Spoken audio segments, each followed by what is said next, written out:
Excuse me. It's Saturday. It's the afternoon. You know, I just had lunch. I had to fucking fuel myself up properly for what we're doing today, which is a throwback of sorts. But then again, it's not, and it's something new. And then again, it's kind of not, but it is of sorts because it was in theaters 2 days, Thursday, November 11th, 2 days ago, roughly. Now on all streaming services and to exist for the rest of time, for as long as we exist.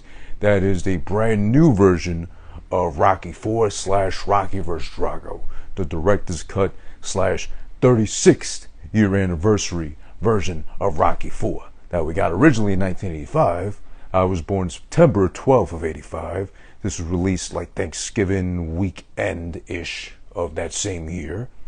So I was barely 2 months out of my mom's guts because I was not born through the vagina. I did not have that honor. I am a C-section baby, loud and proud. So I came out through her guts. They had to cut me out of there early. I was choking. I was dying. I was upside down. And yeah, I was dying already, according to the doctors. But yeah, that's besides the point. That's 1985 facts and history and fun. 36 years because, oddly enough, if you go back through my IG profile and my YouTube page, youtube.com/whothisis1, the very first episode of Who This Been Watching, still doing it live as I always, Saturdays for the most part. On and off I've done like other days too, depending, but we're going to stick to Saturdays from now on. Born in the midst of the pandemic was the very first episode of Who This Been Watching, and the very first episode covered this movie, oddly enough. As you can see in the background here, this is the YouTube channel for yours truly, youtube.com again, /whothisis1. You can check that out there. My very first episode of Who This Been Watching was Rocky 4 of all things. That year, last year, 2020, Thanksgiving week of 2020 was the 35th year anniversary of Rocky 4. The original Rocky vs. Drago, but it didn't have the fucking title. It was just Rocky 4. So I did that because I looked up what anniversaries, sensical sounding, sexy number anniversaries were coming up in like intervals of 5. That came up. I said, I got to do that one because I remember like a lot of kids my age, well, men, whatever, kids back when my age, remember this movie fondly. Maybe not so much for being great, but more for just the fun factor, nostalgia factor, everything from back when. Because that's of a time when you can actually, or you know what, Betty had said, that's from a time in the 80s, Betty had said, when you took what you got and you said nothing because there was literally nothing for the average Joe Schmo or Jill Scott, referring to plain old Janes out there, women of any sorts, that can openly complain, praise, review, criticize, etc., etc. Again, referring back to the 1980s. Fast forward 35 years since then, of course, there's the internet where unfortunately just about every voice and or opinion can be heard. And I say unfortunately, not like I'm saying mine's is better because, I got a deep voice. Or, because, I look better on camera compared to most. And I'm not saying I'm beautiful either. I'm just saying I guess I look kind of better on camera than I had expected or seen in my mind, or as I've been told. Again, I'm not going off of fucking ego, no Kanye West here, or excuse me, legally now known as Ye. No Ye here with that ego shit, I'm just saying, as I've been told, even with the cosplay and the wig kicking in too.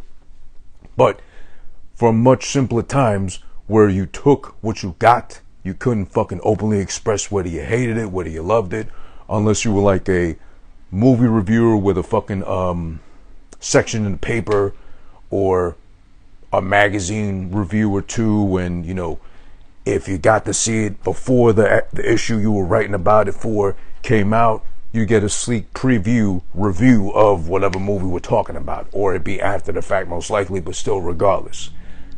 Simpler times meant you took what you got. So it seems like what Sylvester Stallone, who directed and wrote Rocky 4 back when, took it to task upon himself and said, you know what, 35 years later, after the fact, in the pandemic 2020, of course, I may need to touch this movie back up again because I need to take a second jab at it just to make things right. I didn't like this one so much, what I did with it too. There's a lot we'll get into with this episode. but just to throw it back and to have a sort of companion of sorts and show proof. I did this already before. Again, youtube.com/who this is one, so you can see this in the background. This is the very first episode of Who This Been Watching I did to start off this brand new podcast I did from back when, at least.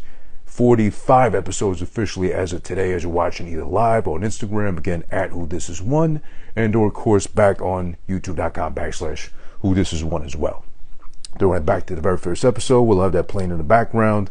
As you can see me in motion, hopefully the lighting's not too terrible, but that's for point of reference in this case, better yet said. So yeah, as far as Rocky vs. Drago, Rocky 4, 36 years later. Why 36 years later? Because for whatever reason, most likely due to the pandemic, there wasn't going to be a formal or proper movie theater release per se for something paying homage to something that came out 35 years earlier, which was Rocky 4. Apparently, according to the Q&A that was done live from Philadelphia with Sylvester Stallone, some guy from Turner Classic Movies Network or something like that. His name slips on mine. I didn't pay attention to who it was. They sat down before they actually premiered Rocky vs. Drago, the director's cut 36th year anniversary version of Rocky 4, the redone, revamped, re-edited, mea culpa. Hey, yo, I'm sorry about 36 years ago. I should have done this better. But hopefully you can forgive me as time has passed. Version of Rocky 4. He sat down, he said, basically, I was working on another movie. I couldn't get to anything that was appeasing to me or that I liked or I wanted to fuck with like that. He was penning another movie, but he said, you know what? Let me go back and revisit Rocky 4, make this thing happen again, but do it right this time. According to what I've been told was the one blemish on the otherwise pretty impressive track record as far as the Rocky franchise is concerned. Because if we're going in order, there's Rocky 1, 2, and 3, of course. First three of its kind in the franchise like that to kind of all be on average, I'd say great overall. There's no question. Number one's the classic. Number one won the Oscar. Introduces to a fucking lovable character that is, tested the test of time as far as being able to last like that this long and still be a hero, an icon, a staple of the movie industry, Rocky Balboa. So that's number one.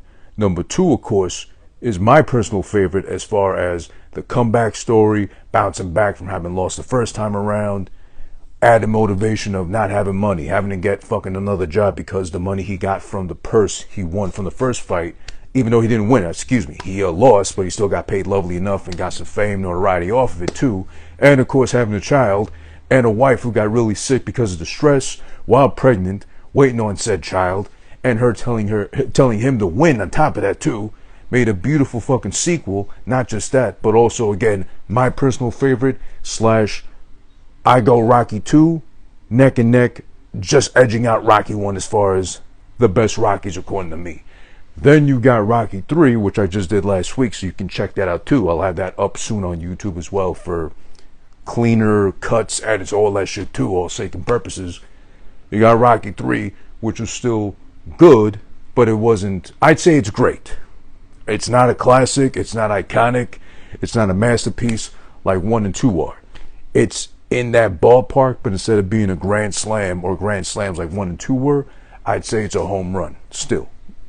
Serves its purpose, good enough, charming enough, fun enough, makes you forgive the fact that we're already in this for the third time as far as Rocky Balboa, his story is concerned, but it's still pleasing enough to the crowd. Then we get the 4, which is the one that kind of hit the bump in the road and stalled things as far as what was otherwise a very smooth ride as far as, again, Rocky 1, Rocky 2, Rocky 3, watch out for the speed, but we're in the school zone. Then Rocky 4, oh shit, there's a pothole in the middle of the road.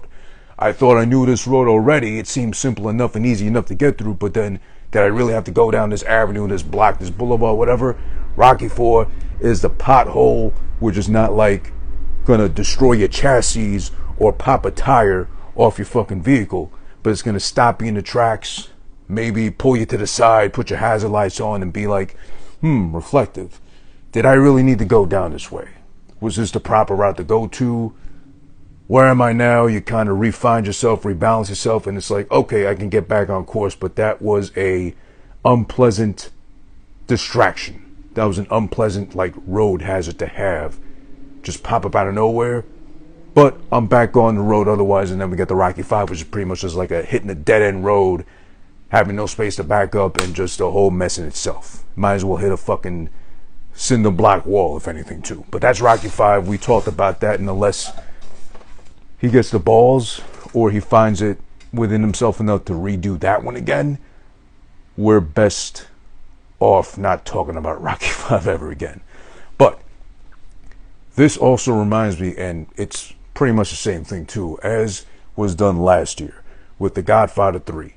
The weaker of the Godfathers, hopefully there'll be no more Godfathers. I believe, I might have read that somewhere years ago. There was supposed to be like another Godfather, or like a retelling. I think there was supposed to be a like TV series in that universe of the Godfather, probably like leading up to Godfather 1.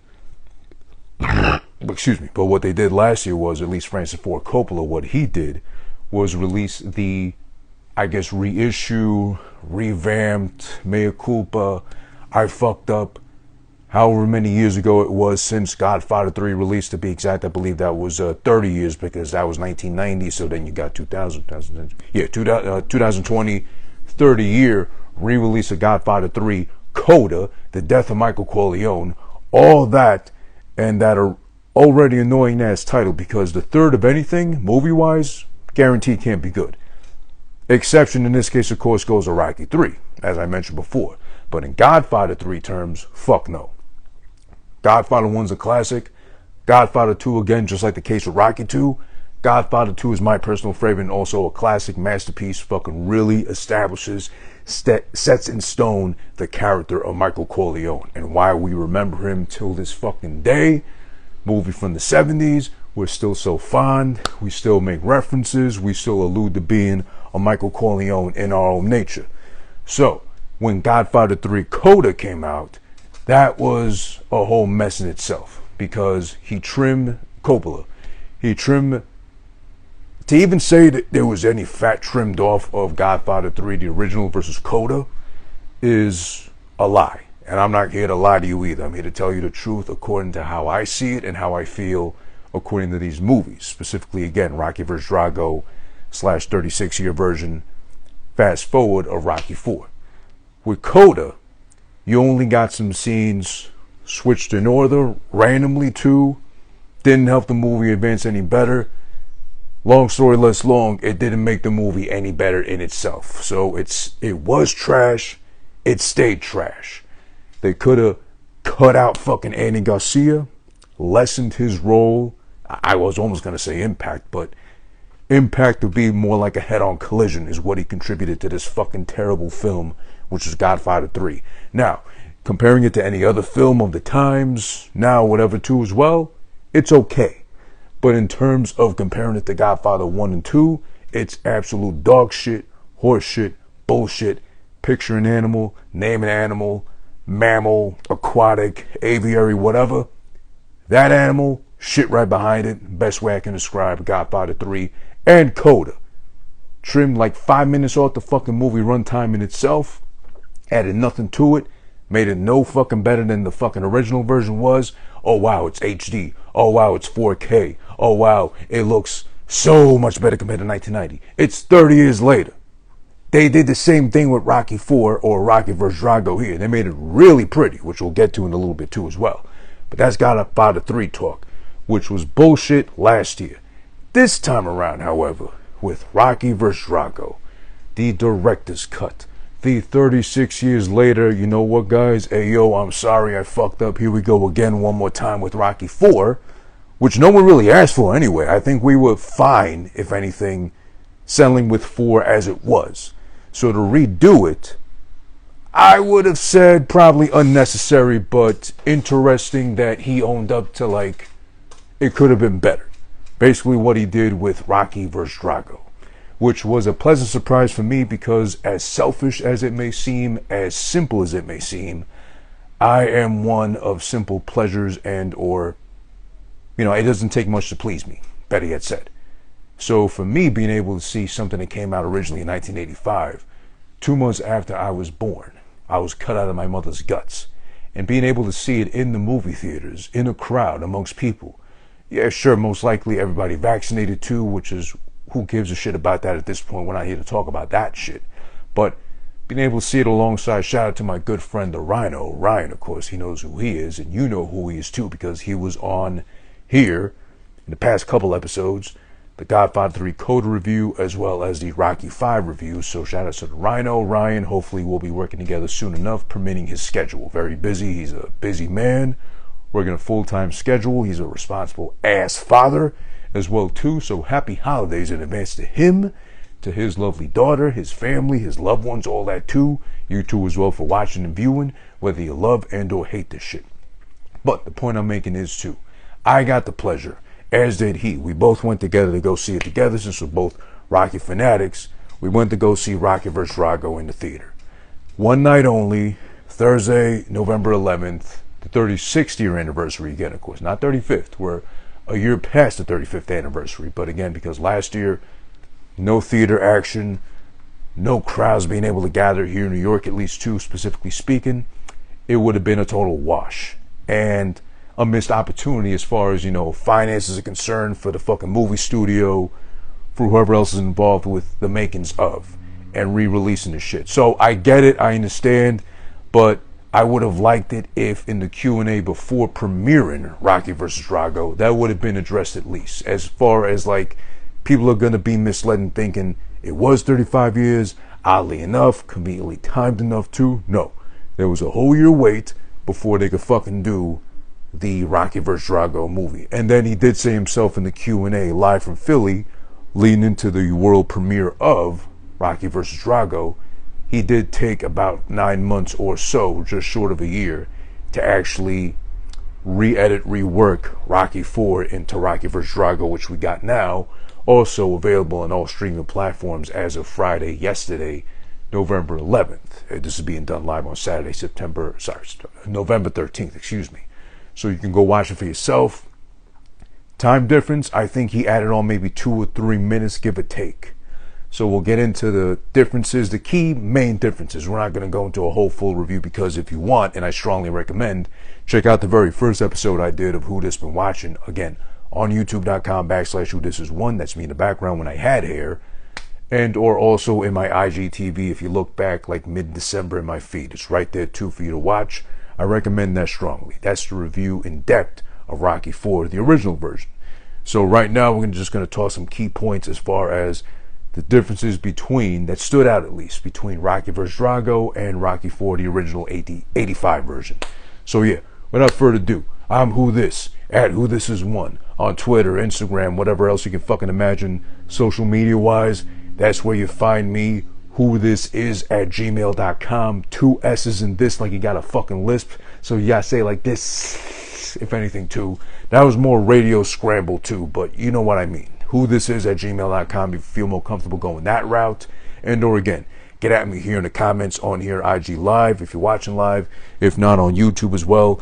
Comments, reply, feedback, agree, disagree. You see my point, you don't. You feel like arguing, you feel like discussing it further, go ahead. I don't fucking care. It doesn't matter to me. You're not offending me. You're not hurting me. We're all adults here. Or at least I hope we can all act like adults if you're not an adult per se, but hopefully you're like a very mature about to be an adult, or you're an adult already confirmed as far as what your fucking ID says, but you can still act like one. So yeah, you got a spine to you too as well. You're not a fucking yellow bellied chicken. You don't got a trail of yellow running down your back along your spine. But still, without further ado, Rocky vs. Drago. So, I got the pleasure of seeing it in theaters. It was fun. Just like I had the pleasure of seeing, even though rest in peace, it was after he passed away, Prince. I got to see Purple Rain in theaters. I think it was I don't remember now, honestly. But it might have been like, if not when he passed, it might have been, I know definitely the year after he passed, or upon his passing, that they played it again in theaters. I'm sad, to be honest. I get it. Time has passed. People forget, even though he was iconic, he was memorable in his own sense, and of course he contributed so much to music, Prince I mean. it is kind of sad for me, at least, that they haven't kept that tradition going. Obviously, last year there was a whole pandemic. No one was in theaters, so of course that was a wash. But I'm sad that they haven't kept that going as far as every April. In remembrance of when he passed, they air Purple Rain. They show Purple Rain in the theaters. Excuse me. They do it on BET. They do it on like the different movie channels and all that shit too. But me being able to see that shit in the theaters when I wasn't even alive, I think at that time, just taking in that experience, as simple as it was, semi-packed theater, just watching people older than I was who might have seen it in the theaters back when, or remember it more fondly, watching it on VHS and shit too. It's like a nostalgia factor that no one can take away from you or replace. So me being able to see it when I wasn't even born, when Purple Rain was out, was awesome in itself. And I really got to, I already seen Purple Rain so many times before that, but I had to go see it at least once in theater. I saw it the second year they did that too, in remembrance of his passing. And I think the third or fourth year already passed, they just stopped doing it, and then there was a pandemic, of course. So I'd love to see if maybe now, next April 2022, they do it again. It'd be nice to see, and hopefully if they do, but most likely they won't. So that's Purple Rain talk. Moving on to Rocky vs. Drago. So I felt the same nostalgia factor being able to see it too. Even if it wasn't the original version, it's still a version, a newer, revamped, much more prettied up fucking version of Rocky 4, or excuse me, Rocky vs. Drago. So, key comparisons and key things to keep in mind. Rocky vs. Drago versus Rocky 4. So, if you remember, Rocky 4, the way it opens up, title card, they play the audio over it leading to the fight between, I think it was Clubber and Rocky, whatever two, they were playing in the background. You open up with the two U.S. American flag wrapped fist, about to go head on with the Russian USSR CCCP whatever fist going on. That's the original Rocky 4. There's none of that here. They took that out completely. Back when, of course, Cold War, we don't agree with communism vibes going on heavy too as well. If you remember the speech at the end of the fight too, after Rocky vs. Drago go head to head and shit too. None of that. That's taken out. So it's not overly fucking communism is so bad, Russia's the big bad wolf and shit too, whatever. None of that here. So they take that out immediately. Instead, with the new opening, we get a recap and we get reintroduced to fucking Eye of the Tiger, which is hard to top as far as Rocky franchise theme songs. Even more iconic and memorable than, I'd say, the Rocky theme itself, whatever, all that, is Eye of the Tiger. No question. Even though that song's been played out way too much. I might have said this back in the Rocky 3 review, but still, that's the movie it came from. Oddly enough, I think even Sylvester knew himself, there was no way of topping that song with anything else after the fact. To hit that fucking same lucky streak, to strike that same pot of gold again, or something similar on the level of Eye of the Tiger, no way that was going to fucking happen. So he reintroduces Eye of the Tiger to Rocky 4 here, as he plays back or gives us flashbacks to the Clubber fight. The first two fights, actually. Well, the first two.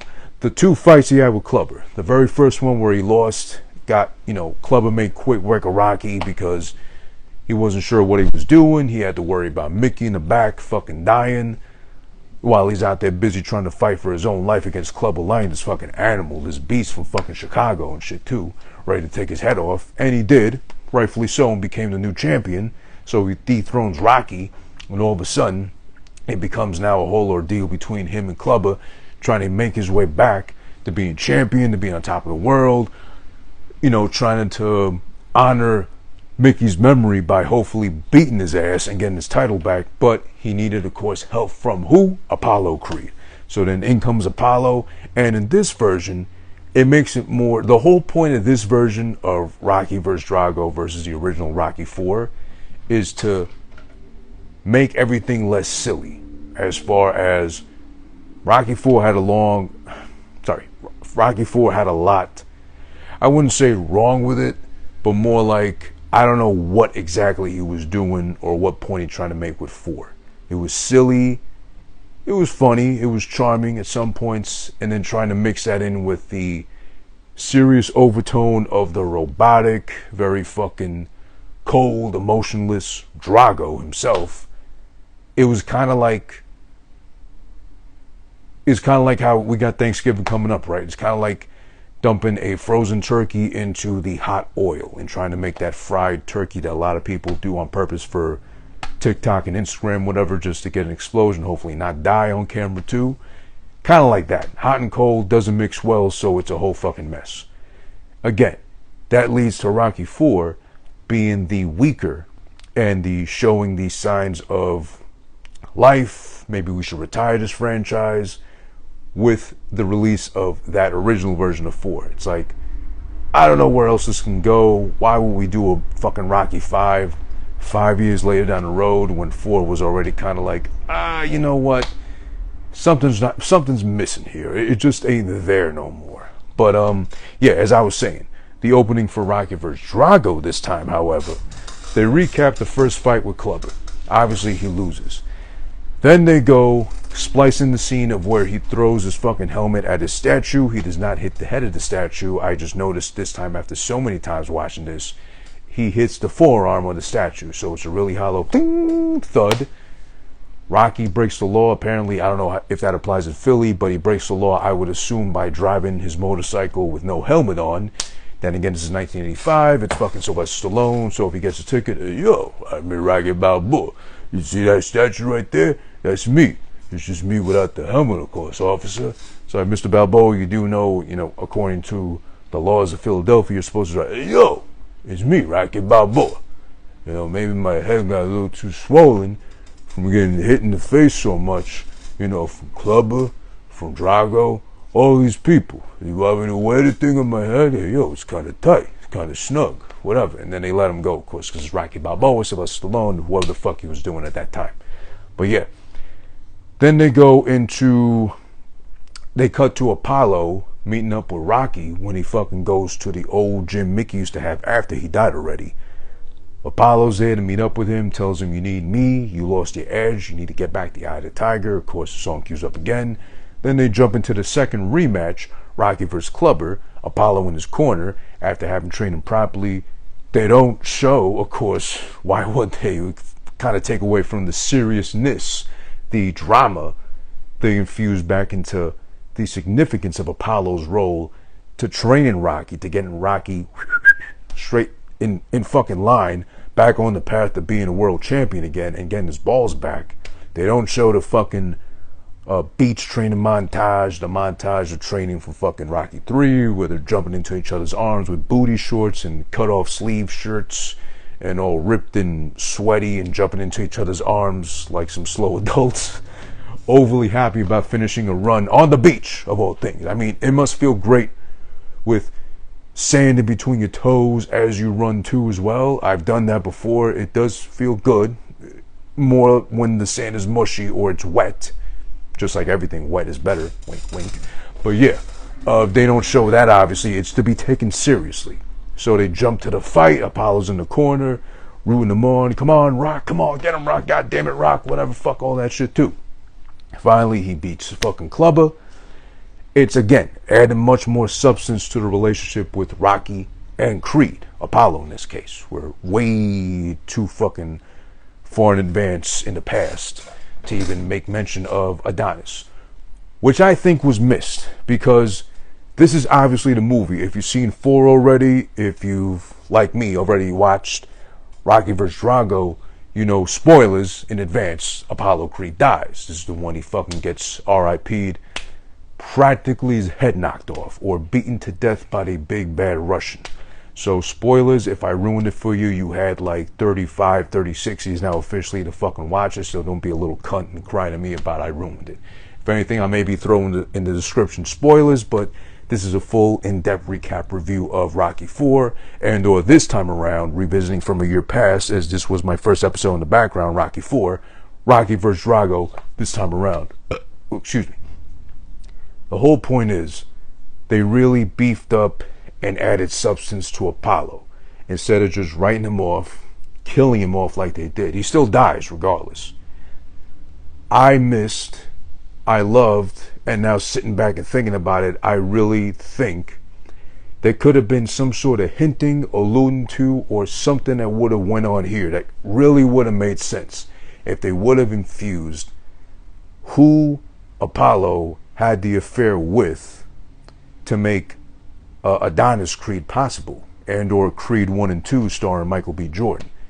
We get no alluding to, no building to, no hints at who he might have crept around with, considering, again, the man dies in this fucking movie. So most likely it might have been in between 3 and 4 in that time zone, if we're going, of course, to Rocky movie logic, universe aspects, whatever. Maybe between those two films is when he kind of crept on the low, snuck around, went chasing waterfalls, as TLC told him not to, like 10 years later, 1994, 95, whenever that song came out. And Apollo got down and dirty, feeling himself, thinking, you know what? I'm not dead yet. I'm alive. Why not come after me? And of course, he did show face in 3. He ended up training Rocky in 3. So he probably got the battery in his back. He felt like a young man again. Like, listen, oh man, I trained the champion of the world to become champion of the world for the second time around. Rocky Balboa. I did it. It was thanks to me. So of course, maybe I'm some Kanye shit. Because right now, what I don't understand is, or if anyone can clarify for me, this is sidetracking slightly, just to kind of compare. So Kanye West now legally Ye. So Ye was supposed to be or is currently divorced from Kim Kardashian West, if she still takes that name up. But he was just seen last week, according to the paparazzis and or picture proof, that's where it lays positive, of him alongside a very pretty young model, 22 years old compared to him being 44, so mathematically half his age, to be exact, courtside at his Donda Doves basketball game. So, according to that, and according to what he's saying, the two don't really sync up. They kind of just miss each other every time, just kind of like every Rocky movie when they fight and the fucking, you can clearly see between every 10 fucking punches, they clearly miss each other, but it goes, movie magic. If Kim isn't his wife anymore, according to the Drink Champs podcast he did a couple weeks removed from now, he still refers to her as his wife regardless, and still talked about her in reference to being his wife. So either they are divorced, they aren't, but then we saw you courtside with someone very young, very pretty, very model-esque. She is a model anyway. I forget her name, to be honest. It's alright, but whatever. You can find her if you dig hard enough. I'm sure he's been digging in those guts, allegedly. I don't know. But it is confusing because then, in that case, Apollo would have been a dirty dog. Which, I mean, he's a champion. He was a champion of the world. Obviously, he's rich because of the fucking house and the pool we catch him into as well. Where he's at, where he lays his fucking hat and he calls home. And I guess because of being able to train Rocky to win back the title, beat the big bad black man that was Clubber Lang, of course. He probably was feeling himself a lot. Maybe some pretty young thing came along and said, you know what, Apollo, I like what you did. Then again, women aren't really into boxing like that unless they find that, I assume that they find the guys attractive like that. But then maybe she saw Apollo, she saw what he was doing, sugar daddy situation, who knows, whatever, because we're assuming, Apollo was rich the whole time. I mean, if you look at fucking Creed, Adonis was born with he was in juvie facility. He got adopted by Apollo's wife, not the side. I forget, honestly, but I think that was his wife that adopted Adonis, got him out of juvie, and then from a young age, he was brought up rich, or, with a comfy life. But we got no hints to fucking when or if, with who, Apollo got down and dirty with to make Adonis possible. I think that would have been on fucking Sylvester to do so. But then again, this is back in 85. This is way back before we even had an idea of any sorts that the Creed franchise would exist. So I guess in that case, maybe that's why we get no alluding to who literally planted the seed, if not Apollo, literally in this case, to make Adonis possible, who he got down and dirty with, who he fucked, better yet said, not his wife, which pretty young thing most likely, because you know Apollo had a fucking ego on him. The size of the fucking peaks in his biceps, as far as who, if he's got a, if he's like, in his mind, he's probably thinking, if I gotta cheat on my wife, it's gotta be someone prettier, younger, badder, whatever too. So he did that, and then boom, you get fucking Adonis, and or Creed 1 and Creed 2 star Michael B. Jordan in that universe too. So I'm kind of mad. But then again, I'm thinking about it now, probably way too early to even think that far ahead or kind of branching out outside of the main Rocky franchise to get Creed 1 or 2.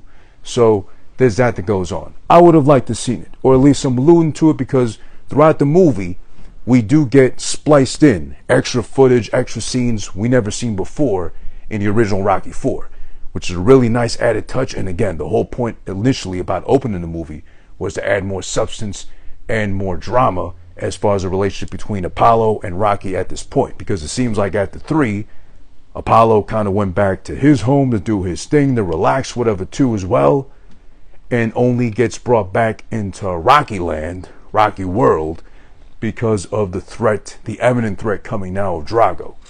This adds more substance to it, and it makes it seem like, he was there the whole time. They stayed together and tight after 3 leading into 4. So that's the first check mark I give Rocky vs. Drago. Shout out to the Real Overboy Show. Antonio, salutes to you, my brother. And yeah, I like both Creed 1 and 2. I really love Creed 1 a lot. That was really the one that brought it back to, like, for me at least, Rocky 1, Rocky 2, energy, excellence, just enthusiasm. Creed 2 was good. Pretty good, I'd say great, but I think there was just a lot too much going on, for it to really kind of gel in, per se. But I'd still say Creed 1's the best one. I go probably Rocky 2, Rocky 1, Creed 1, in that order. That's me personally, though. But yeah, that's the first thing. So that's a better version of telling the story of Apollo, leading into 4, leading into his death, of course, untimely in 4, and yeah, the relationship with Rocky. So then, also another check mark I like to add. I'm not saying I got anything against kids. I don't hate kids and nothing like that of sorts.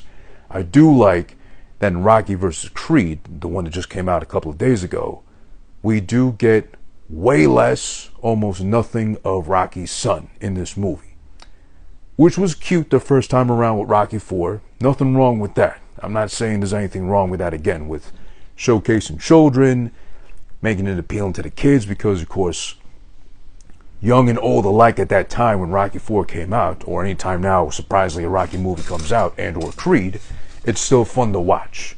We all envision ourselves being Rocky Balboa back when. We can all see ourselves or wish we could be Creed, in this case too, with Creed 1 and 2, and then Creed 3 coming out next year, Thanksgiving, I believe they said, or it's scheduled to at least. There's way less of the kid this time around, which is good. And the question that I guess no one had, but there was also no doubt as far as improving, if we were to remake Rocky 4, which he did now with Rocky vs. Drago, will we get the robot? No. The robot is completely gone this time around in Rocky vs. Drago. When I first heard the news, or I read that somewhere, I think it might have been Sylvester himself that said that on IG somewhere. Someone asked, is the robot still going to make it in Rocky vs. Drago? He actually took the time to comment and reply back to this guy, and he said, no robot this time. Big mistake. He elaborates on it more in the Q&A that was done before the premiere of Rocky vs. Drago, and he clears up. He pretty much brushes off the robot, which makes sense because there was no point to having a robot the first time around. It's funny, it's cute, it's charming, just like the kid is. With losing the robot this time around too, we also get no reference to Paulie's birthday, which is the whole point of the robot existing the first time around. That was a gift made to Paulie. Apparently Paulie didn't like it, so then it ends up going to the kid, because what kid from back when, the 80s, nowadays, maybe in the future too, soon enough, wouldn't have liked the robot? A birthday robot, if anything, a robot servant, which again, we'll be getting robots soon enough.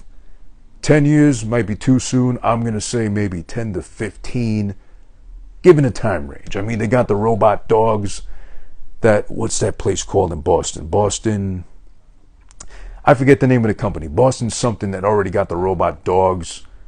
Part of the police now on patrol. There was one here like a couple weeks back in New York. I want to say Midtown Manhattan somewhere that was just on patrol randomly of course, just patrolling the streets or walking the streets. Everybody's so, oh my God, look at the headless robotic dog. It's so cute. It's reporting my fucking stats and scanning my face, sending it back to a central database of the nearest police stations just so they can have my references and my fucking statistics, just in case they want to stereotype me, racially profile me, white, black, Asian, whatever the fuck you imagine. Everybody's in the database at this point. And it all starts with your phone, by the way, too.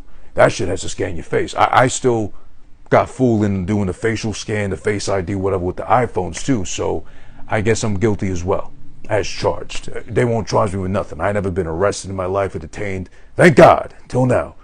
But am I really proud of that? I'd say yeah. But I've been lucky too, I guess, because of my pale complexion too. I need some fucking sun, vitamin D, melanin in my genetics. But clearly they skipped out on me when they were fucking passing that out. But still, I digress. So yeah, I do like that there's less of the kid. There's just enough there where he's still a presence. If you remember in the first one, the kid's filming Rocky as he comes home after the fucking third fight, after the fucking, oh yeah, they also fucking cut out the, if you remember in 3 how that ends, and the original version of 4. The original version of 4, they also show and recap the rematch between Rocky and Apollo that they had in private at the old fucking boxing gym that Mickey used to have too, where they freeze frame it to where they're both landing blows on each other, and we don't find out till Creed 1 that Apollo won their third match, the rematch they had originally. So that was a nice little Easter egg for Creed 1 to have there in 2, but it's completely cut out this time around for Rocky vs. Drago. I'd say right call. I think we remember finally enough, more adding on to, piling on to, you know what, let's keep that where it was. Don't really need that either. And again, adding more dramatic effect, more substance to Apollo. Unnecessarily, I'd still say, unnecessarily dying in 4. Because that was a whole nother problem I had. As I said back here in the background on the very first episode of Who This Been Watching, recapping Rocky 4 the first time around, I still got that issue here too. I don't get how Apollo Creed, being the world champion, as he was in 1 and 2. Remember, Rocky 1, he fucking lost. He got the rematch in Rocky 2. Only then did he beat fucking Apollo. If Apollo Creed was the heavyweight champion, on top of that, he's clearly bigger, stronger, faster, more agile, more trained, better trained from a child to box compared to Rocky, who's just as fucking bum off the streets. Happens to be good with his hands. He's a southpaw, so he's a lefty leading. Happens to get lucky enough where, the big bad champion of the world, who's really feeling himself, who's like the Kanye West or the Ye of the Rocky universe, handpicks his ass, Rocky Balboa, to be the one he's gonna fucking beat like a dog, like a sack of meat, just because he can. Giving one random fucking down on his luck boxer the chance to just, shine a little bit. Thinking it's gonna go his way, quick work, but then they go the distance and shit too. It's a matter of, I don't know. What was I saying? Oh shit, I forgot what I was saying. Oh yeah, right. So the logic in fucking not having Apollo die. I don't understand to this day why he had to die in Rocky 4. Because again, better trained, stronger, faster, more agile. Trained Rocky in Rocky 3 to take on, guess who? Another black man who was much meaner, much tougher than Apollo was in 3 to beat him and become champion again. So even if he's older, which we only find out now in Rocky 4, he's 5 years old, or 5 years retired, so we can maybe assume he's the same age and or slightly older than Rocky, but he can't be that much older. And he's retired 5 years in Rocky 4. But he steps back into the ring for an exhibition bout with fucking Drago. Next thing you know, he's knocked out. So knocked out, he's fucking knocked dead. Literally, per se. So, and on top of that too, he makes really light work of fucking Apollo. 1.5 rounds is as long as he goes. Again, former world champion. Beat Rock the first time, even though he's got a fucking iron jaw, he's got a fucking face that just won't shatter or go down. It's not until the second time around that Rock beats him. But Apollo still can't be that much older where he fucking has to lose like that. But again, he loses his life on top of losing the match with that too, in 1.5 rounds. Compared to Rocky at the very end of the fucking movie, which again goes a distance because he's the heralded white man, or the, ethnic white man too in this case. Goes a full 15 with the fucking killer machine from Russia and beats him, but again because the other guy couldn't get up in time before the 10 count. And he stays down and Rocky wins. He's a champion of the world, but meanwhile Apollo's dead. Recently, I think before the Q&A, I don't think he alluded to it in the Q&A. There was something else he did. But Sylvester Stallone said, you know what? I look back on it and Apollo should not have died. He should have been probably paralyzed, beat into like some sort of mental condition perhaps too. That would have made more sense. But I overdid it with killing him off and give him a very rushed funeral, because then we rush into that as well as far as the funeral scene after Apollo dies. In the original Rocky 4, it's barely Rocky getting through, like, if it's a minute, it's probably like a minute and change, that whole scene together. Rocky does his little eulogy, he says his piece, and then his peace out, lays a world title on fucking Apollo's casket grave about to be put into the ground. That's it. We don't acknowledge Apollo no more. Meanwhile, he's all distraught. Okay, obviously I get it. It's a whole different story with the relationship with Mickey and Rock versus fucking Apollo and Rock. He went from foe to friend in this case. He's so destroyed and so, like, doubting out on his luck about Mickey passing.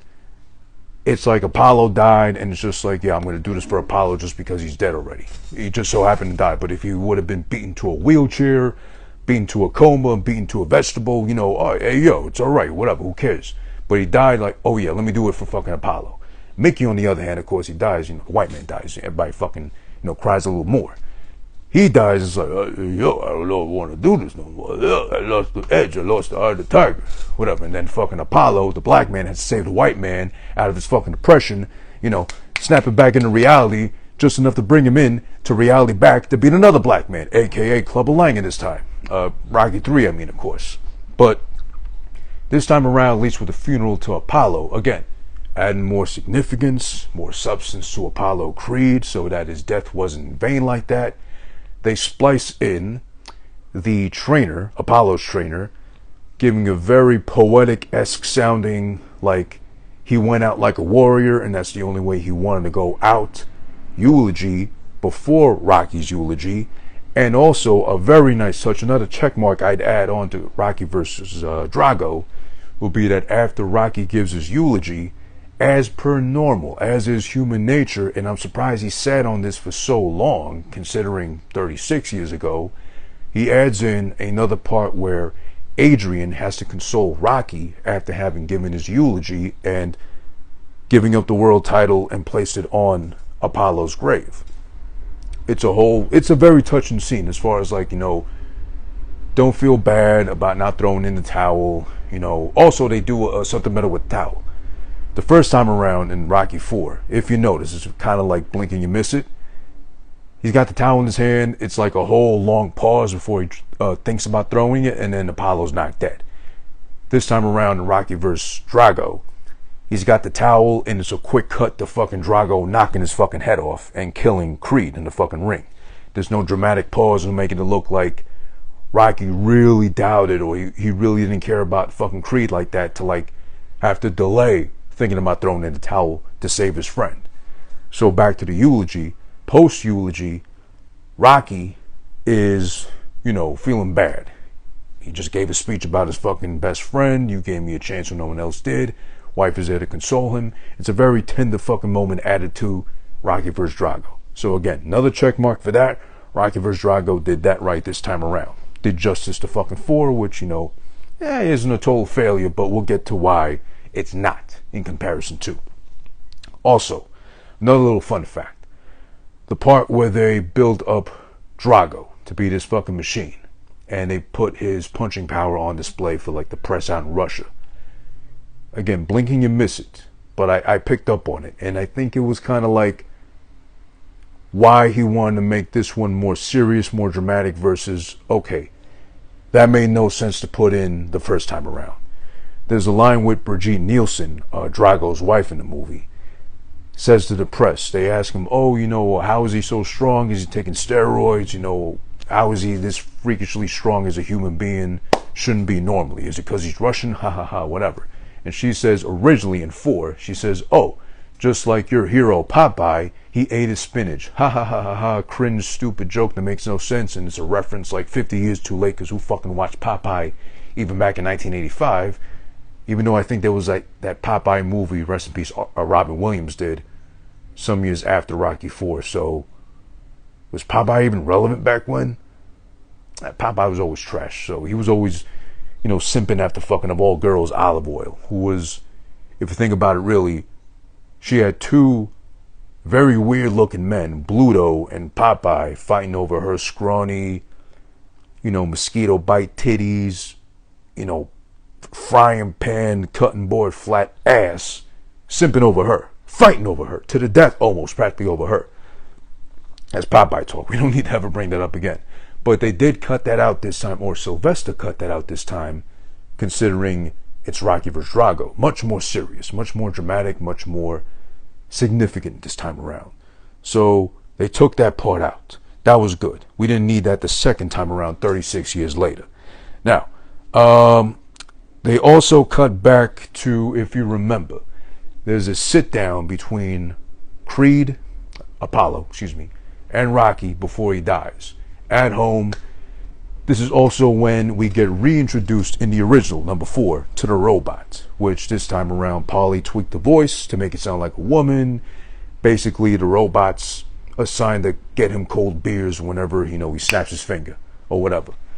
No robot this time. The kid in number 4 has a whole little dialogue leading into fucking Creed, talking about, I want to get back in the ring, I'm going to take the fight, whatever, alluding to before it's Creed versus Drago.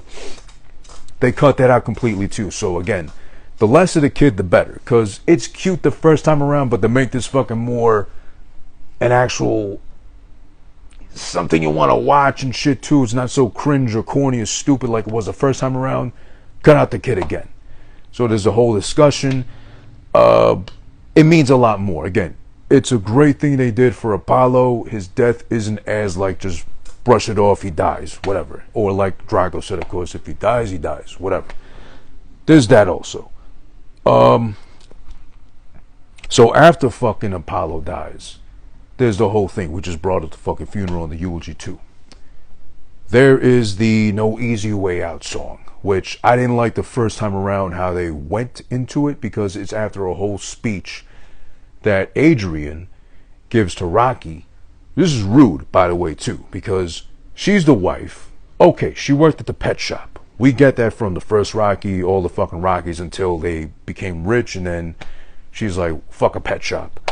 I'm a rich bitch. I'm a stay-at-home wife. You know, what do I got to worry about bringing home the bacon anymore and feeding parrots and rats for a living when I got this dope, this charming, loyal dope who never cheated on fucking Adrian, of all things, too. You got to keep that in mind.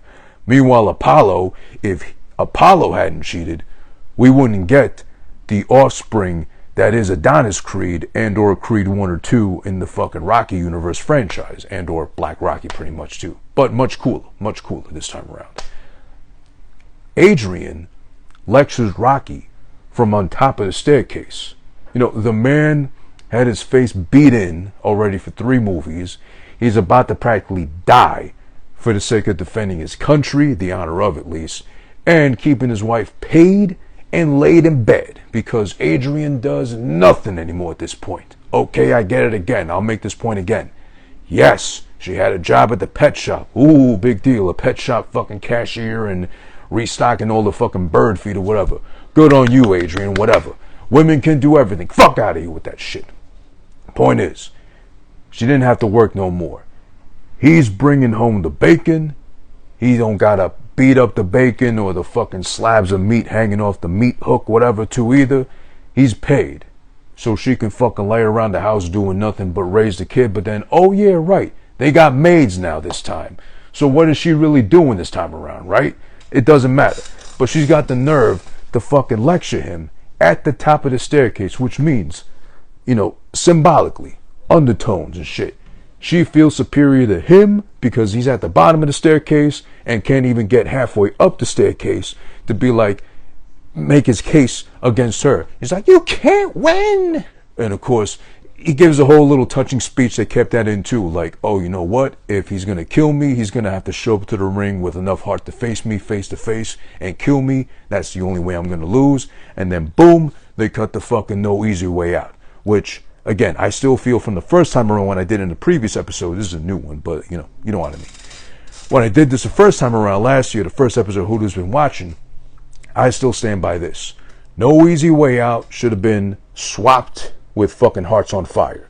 Hearts on Fire isn't a terrible song, but again, there's no replacing, no matching the energy of Survivor's Eye of the Tiger from Rocky 3.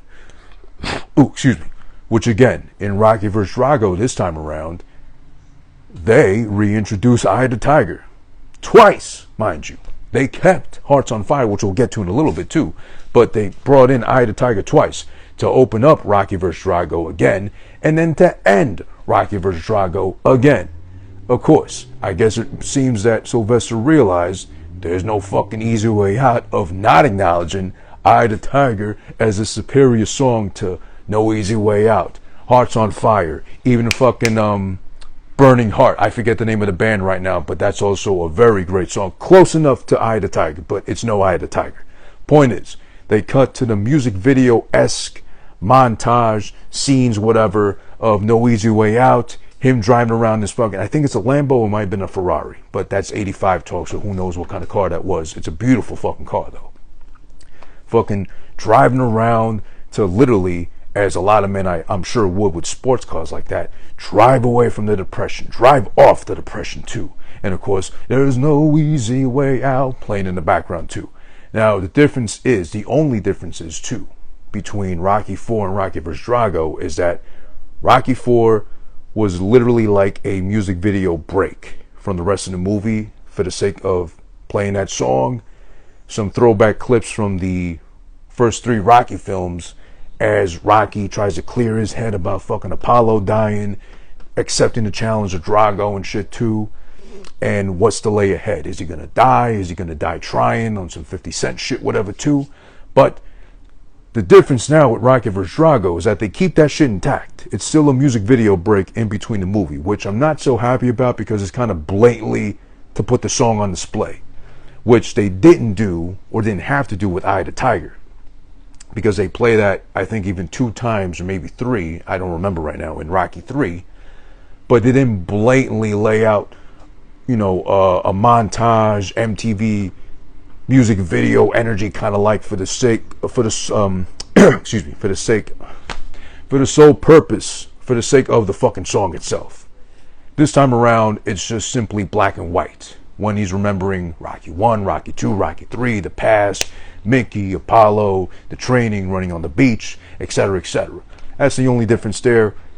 But he still kept that like abrupt cut to like, hey yo, we're gonna take a slight music video break for No Easy Way Out, because there's no easy way out of you escaping in this song. Then we're gonna go to the rest of the movie. It's kind of like going to the theater on Broadway. They take a fucking interval, like, hey, 30 minutes for you schmucks to get up and move your legs and take a breather, grab some coffee, and come back to your fucking seat in time and watch the rest of the show. It's just kind of out of nowhere and necessary. But whatever. I think he could have just simply started driving, made his way around, and then just have the song like, fade in as he's driving around trying to forget everything and trying to like clear his head and shit too. That's my view on it too. But that's it. Now, then we jump to what was it? How'd it go again? I forget exactly. Before we get into Hearts on Fire, which is Rocky 4's training montage song of choice, not bad, but just not great, in my opinion, of course. Before that, we get the Burning Heart. Done about just the same. it's laid out there with the burning heart. Whatever. We get introduced to Russia, according to the Rocky universe. You know, Mickey gets off the fucking plane. He's bitching and complaining. This is below our standards. What kind of bum lives here, etc., too, whatnot. It's done. I'm pretty sure they like prolonged it. They stretched it out. I can remember the intro now in Rocky vs. Drago being a little longer, a little more build up to fucking to the actual lyrics kicking in. Because in 4 it's kind of like immediately dun dun dun, and then the lyrics kick in. Then they're in Russia. Next thing you know, they're getting driven to fucking the cabin in the middle of nowhere, Russia, where he's there to train. No sparring partner. There's also another difference here too.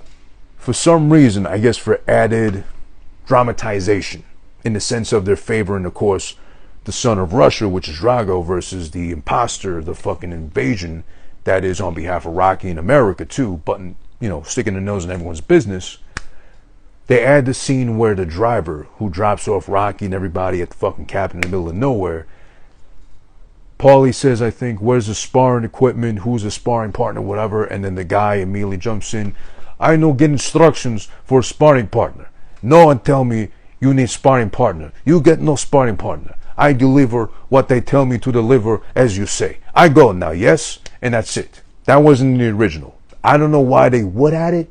It kind of adds a little bit of emphasis about, you know, Rock's at a disadvantage because he's got to go back to basics, like caveman training, literally. Like, you know, doing pull-ups on the inside of the fucking cabin and all kinds of, you know, working out with body weights and lifting Adrian and fucking Paulie in the fucking horse carriage just to get his shoulder presses in, versus Drago, who's got a whole state-of-the-art scientific laboratory, you know, injecting him full of fucking steroids and treadmills and, you know, places to actually run indoors like a human being would, because, you know, Russia still is Russia, but, you know, they're not animals like that either, at least for someone they're trying to genetically train to be the superior super athlete, as is emphasized with Drago. No, Rocky's got to go back to the basic elements in the fucking snow, running, all that shit too, whatever. So there's that also. Burning Heart is prolonged. It's done more justice because, again, it's just like it's like sniffing, scratching at the balls of Eye the Tiger, as far as like, that was a good song choice, perfectly dropped in for the sake of Rocky 4. It's not quite there yet, and it's the better of all the fucking songs played. So then we move on to Hearts on Fire, which is, again, not the greatest song choice I would have gone with as far as a training montage for Rocky 4. It's not bad, but I've always had a problem with the hook as far as it being lazy. Like, the guy got some Novocaine pumped into his mouth when it came time to sing the hook. So it's like, hearts on fire, strong desire. It's not bad, but it's just, it means nothing. It adds nothing to the fucking song already, which is kind of dull. And at some point, there's like the music switch of the beat change, where it just sounds like guys were dropping shit randomly on the keyboard, like dun dun dun, whatever too. You know, as they did in the 80s, it was like standing still at the keyboard. Everybody's got to be a superstar, you know, besides the drummer. With the drum solo too, the keyboard guy wanted some action too, was like whatever too, going crazy with it, like he's got you know, Tourette's or something, or like a tick or something, like he's got to go Michael J. Fox on keyboard, all that shit. I was never a big fan of Hearts on Fire, and I'm still not, even now with fucking it being implemented back into Rocky vs. Drago. I don't think it was going to get rid of the song either. It's kind of hard to do because everything's kind of sequenced, you know, scene-wise to the song itself. The training is intense, of course. It's fucking cool and awesome. But then we also get up to the part where I still remember fondly, and I'm glad they didn't take out or de-emphasize. I still marvel at how beautiful it's done, even for 1985, where they show the training between Rocky and Drago, really hyping themselves up in preparation for the battle coming up real soon, where, you know, Drago's in the fucking lab, Rocky's fucking bare boning it, caveman style, with the training.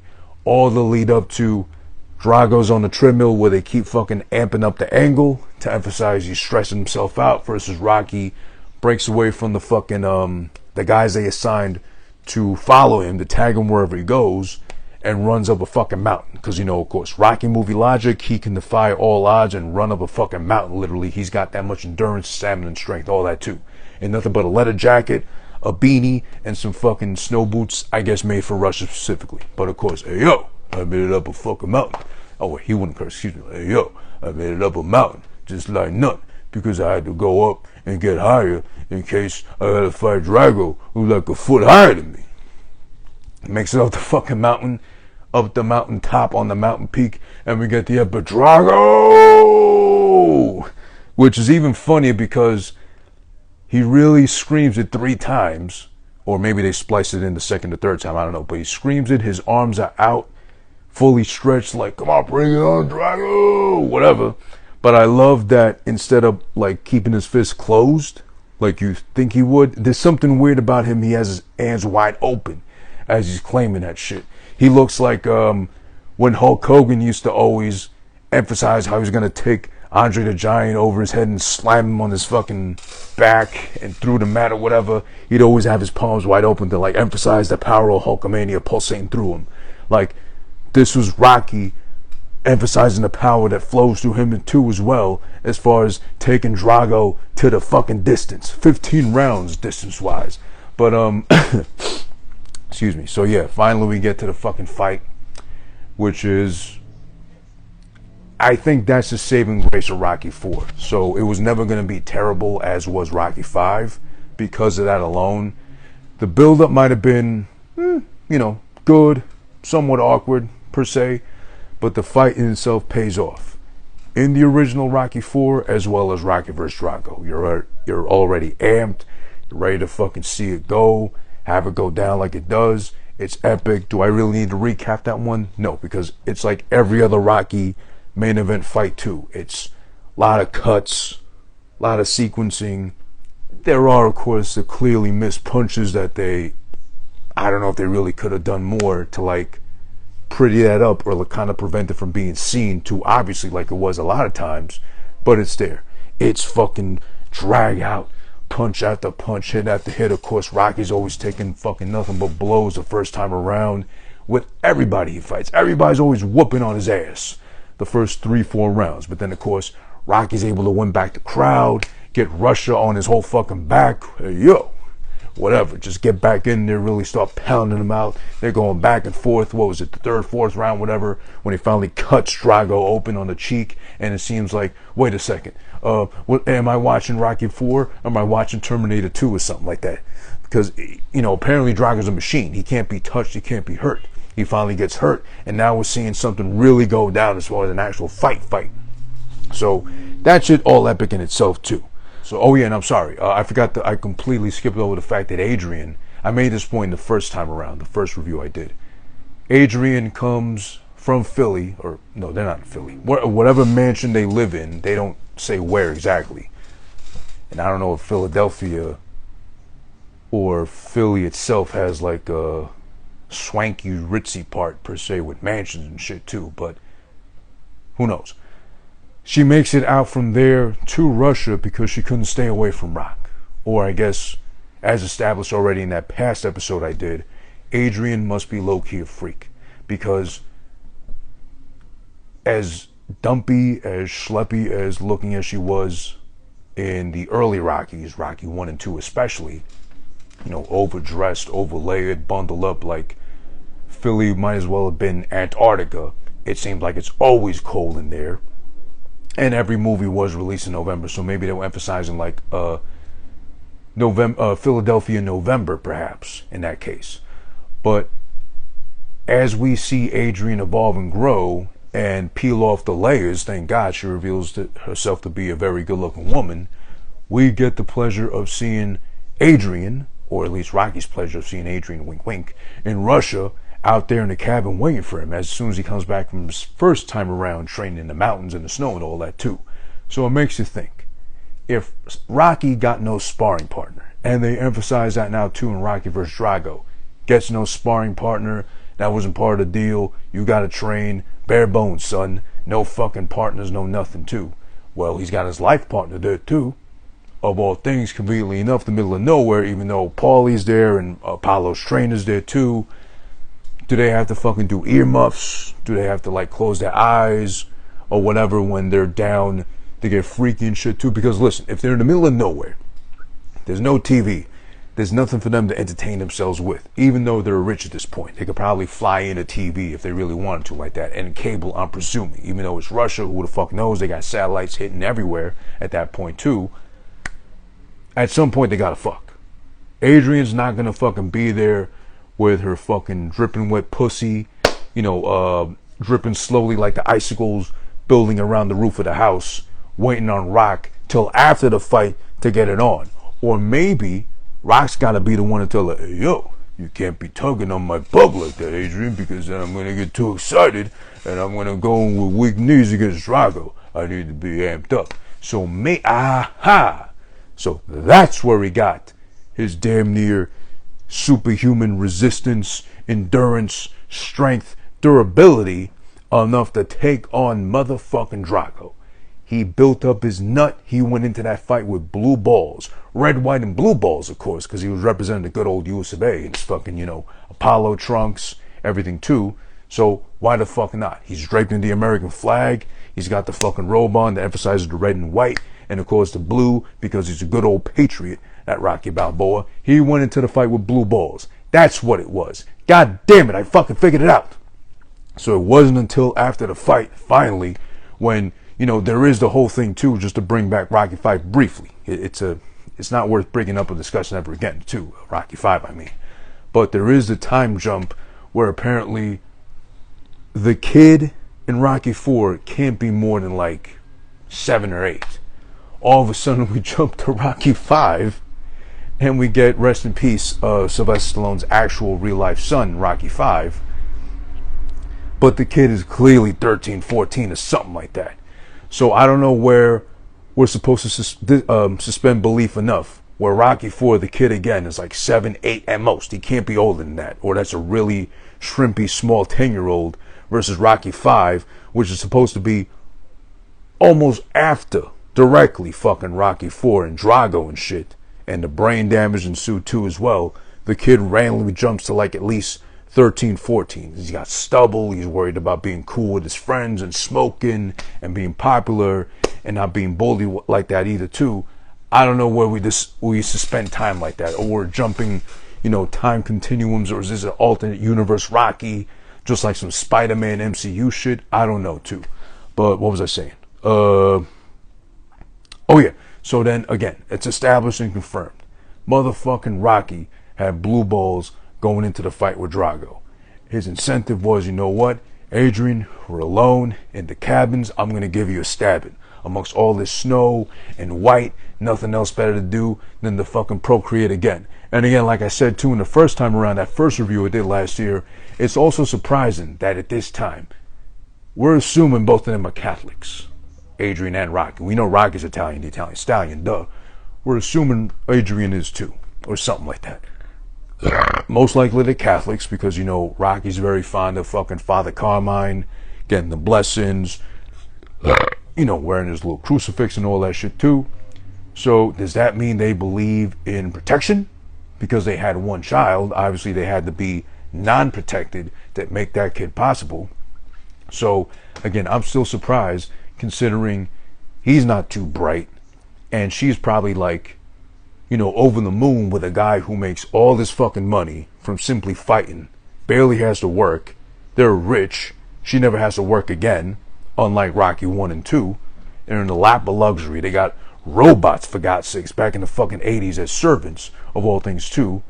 And Rocky don't cheat. He's fucking loyal. You never see even, like, female fan interaction with Rocky in any of the Rockies. I mean, it's only after Adrian dies in Rocky Balboa that, oddly enough, and we'll have to revisit Rocky Balboa soon enough too, but Rocky 6 otherwise. It's only then after Adrian's dead, and dead for years, mind you, that we get another female not just showing interest in Rocky, because I mean, Rocky in his fucking prime, 3, 4, 5, whatever. Not a bad looking man either, fucking built like a god, etched in stone, he's so fucking cut and ripped. Of course, he definitely had females fiending for attention and shit, or dripping wet at the pussy just to meet him too. it's not until Rocky Balboa and years removed from Adrian's death that another woman finally gets to fucking eat. I forget if they fuck or not, but they at least kiss, or they at least try to do something at that time. And meanwhile, she was in, I believe, the same actress, or it might have just been alluding to the same little girl that was like buddy. I don't know if they had anything going on. Her and Rocky's son, Rocky 5. Fast forward however many years it was, like 16 years after the fact, after Rocky 5, and then you get that same woman creeping with the dad. So she's into some weird freaky shit too, that girl. But then again, it's Rocky. He's still holding up. He's not that old. He's not that disheveled. So he's doing good for himself at that age, surprisingly enough. Adrian is fucking lucky. Adrian is the one that's over the fucking moon. That's that secured the bag, better yet said, with Rocky Balboa. Because on top of that, the money went to his head as far as the spending's concerned. With all the ridiculous shit they were buying, a fucking robot to fucking be their servant, or to be a toy at this point for their fucking son, and all that shit too. So for the fact that the only thing wrong they did was trust Paulie with their money, of all people, of all fucking bums, he don't cheat. He's not disloyal. He's a loyal fucking dog. Unless, God forbid, like we find out after the fact, that Apollo cheated on his wife, the only reason for Adonis Creed to be possible in the Rocky franchise universe. Are we going to find out some years from now if, according to rumors and or what I think Sylvester Stallone alluded to in the Q&A before Rocky vs. Drago, we're going to get a Rocky TV series that tells the story of Rocky Balboa before Rocky 1, or like a prequel to the whole fucking series. Are we going to get that? That unpleasant surprise that maybe Rocky was a dirty dog, Adrian set him straight, and then out of nowhere we're going to get some fucking random Rocky's other son, other daughter, who's going to be a fucking boxer too, because everybody's got to be included. All fucking parties and genders got to be identified in every franchise now too, to cater to them individually. You know who I'm fucking talking to.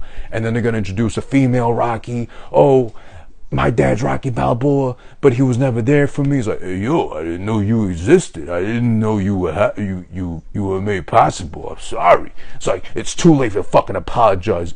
Whatever, you dumb, stuttering, muttering, mumbled fuck. I'm fucking angry at you. You never gave me a shot. You never gave me an opportunity. Hey, yo, I didn't know you existed. I didn't know I made you in the first place. What do you want me to do? Can I make it up to you now? It's like, it's too late for that, you fucking, you over, whatever the fuck. You know how the fucking shit is going nowadays with those vibes and shit, unnecessarily too. But yeah. So definitely, I think established enough.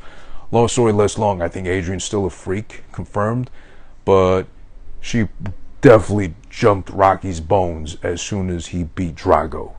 And then maybe she contributed to the brain damage. Maybe they were fucking for too long and too passionately. She was like, maybe they were like into really heavy role play. She was like punching him too on top of that. Well, she's riding him a cowgirl and shit. Who knows? Like, hey, yo, Adrian, take it easy. I'm not made of meat and bones. Whatever. But also there is the infamous, if you remember from Rocky 4, the post fight, like Cold War. If I can change, yous can change, everybody can change speech too. It's shortened. It's like half the length, so it's not so preachy. It's not so everybody can get along. Kumbaya, of all things, fucking Rocky Balboa, made up fucking heroes, the one telling us to get along and do better. But it's less of that. It's shortened down. Takes the American flag. They play him out with Eye of the Tiger out of the ring. He walks out of there. That's the end of the movie. We don't get nothing after that too. And that is the way Rocky vs. Drago ends. The 36 years later, hey, yo, let me try that again version of Rocky 4, Rocky vs. Drago. That was a live review edition done here on Who This Been Watching, hosted by me, Who This. Hey, yo. I did my part too, I kind of chimed in a little bit. I did whatever I had to help out and make this thing go steadily, go smooth. I should have been, the captain of the Titanic. The thing when they hit an iceberg, I would have punched it out the way if anything too. I would have saved Leonardo DiCaprio. I would have saved Kate Winslet. They would have been alive till today.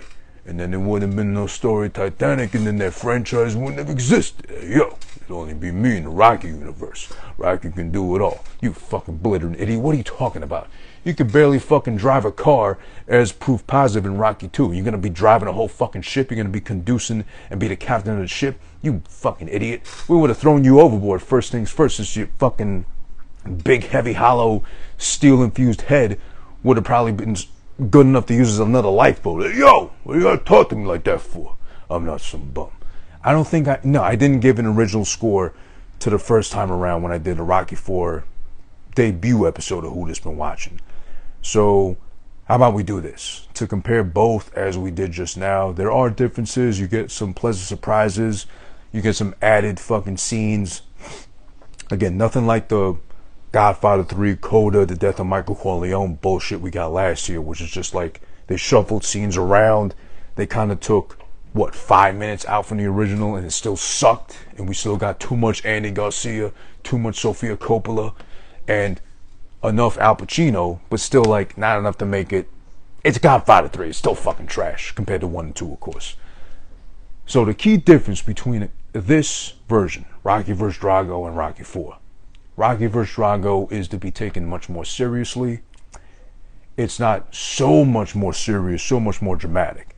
It's just, it took out a lot of the silliness, or the bigger, sillier parts, like the robot, like too much of the cute factor with the kid, like Paulie's birthday, like the part when Rocky and Adrian celebrate their 9-year wedding anniversary in bed with the really awkward looking cake and shit too.